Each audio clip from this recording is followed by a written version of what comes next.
The most expensive and sexiest bikes in the world use a single-sided swing arm like this, but double-sided swing arms like this are the most common. Plus, it's what every MotoGP bike uses. So which is the best option? Does it even matter? Is a single-sided swing arm really lighter? Well, today we're going to go over the differences between single-sided and double-sided swing arms, look at the pros and cons of each, and figure out which one is ultimately lighter and faster. Thank you to Chiggy for adding modern technology to my old R1 and sponsoring this video. A swing arm assembly's job is pretty simple. It essentially connects the rear wheel to the frame of the bike while still being able to pivot, allowing the rear suspension to work. It sounds easy just supporting the weight of the bike and the rider, but it also has to endure high lateral forces when cornering at an angle and even torsion or twisting forces from the asymmetric drivetrain. And with the evolution of motorcycles, we ended up with two options. The logical approach is to have one arm on either side of the wheel. But at some point, a crazy person had the idea of getting rid of one of the arms entirely. There was actually a very good reason why, which I will get to in a minute, but boy am I glad that they did, because I think we can all agree that a single-sided swing arm looks phenomenal. And that is the first reason why some manufacturers opt for this approach. However, it obviously comes with a few downsides though. You see, when riding along with a double-sided swing arm, all the forces are shared equally, more or less. So it's relatively affordable to design and manufacture, hence why you find them on the majority of bikes. But when you get rid of one arm, it means that all the forces are unbalanced, so it has to be strengthened so that it doesn't flex. And this added complexity to designing and manufacturing them makes them more expensive. Hence why you will only find them on higher-end, more expensive bikes. There are unexpected nuisances as well. You will need a single-sided swing arm paddock stand if your bike doesn't have a center stand, which means you'll need a specific sized pin that fits your bike. You will also need a special tool or a massive socket to remove the rear wheel, which you probably don't just have lying around. Interestingly though, BMW's single-sided swing arms often use a lug nut design similar to what you would find on a car, which makes them very easy to work on.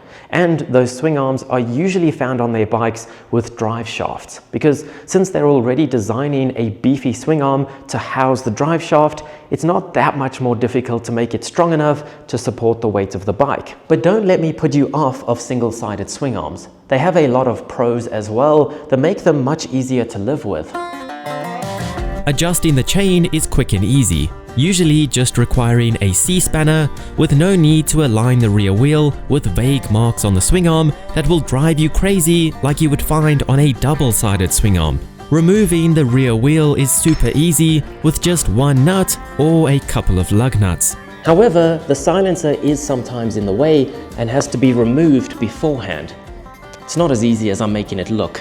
But there is no greasy axle to fight with, no spacers, and both the rear brake caliper and the chain stay in place on a single-sided swing arm when you remove the rear wheel. And this is why they were originally invented for endurance racing, where being able to do a quick and easy tire change can help win a race.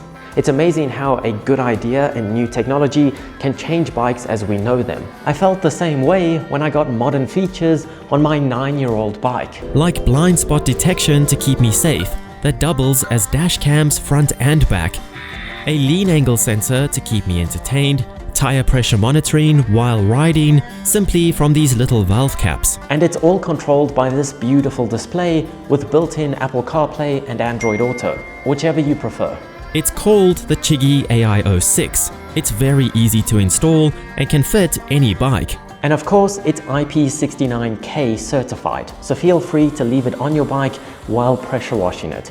But those are just a few of its features, and of course, you can pick and choose which add-ons you want or don't need. So if you want to modernize your bike, you can get 10% off with code CHAOS10. Technically, with a single-sided swing arm, the silencer can also be brought closer to the center of the bike, helping with its center of gravity, since there is no swing arm on this side to get in the way. which also allows for the bike to achieve greater lean angles before the silencer rubs on the ground. Double-sided swing arms are basically the opposite in every way. They're easier and cheaper to make, they're not as pretty, at least in my eyes. But on the plus side, they require common tools to work on and just need a universal paddock stand. So the big question is weight and ride feel. At first glance, a single-sided swing arm must be lighter because it's missing an entire arm, right? But in reality, due to being strengthened to endure those unbalanced forces, they often end up being the same weight, if not heavier, than double-sided swing arms. Of course, every bike is different, but I'm pretty sure this is why Ducati ditched the single-sided swing arm on their latest V4 Panigale after being dedicated to it for years.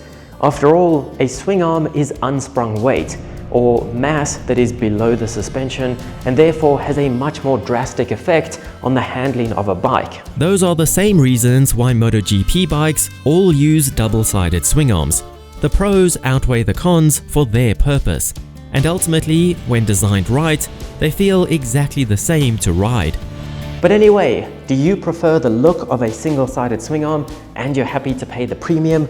Or are you going to live with the fuss of working on a single-sided swing arm because at the end of the day, they feel the same to ride? Let me know where you stand, and I'll see you on the next ride.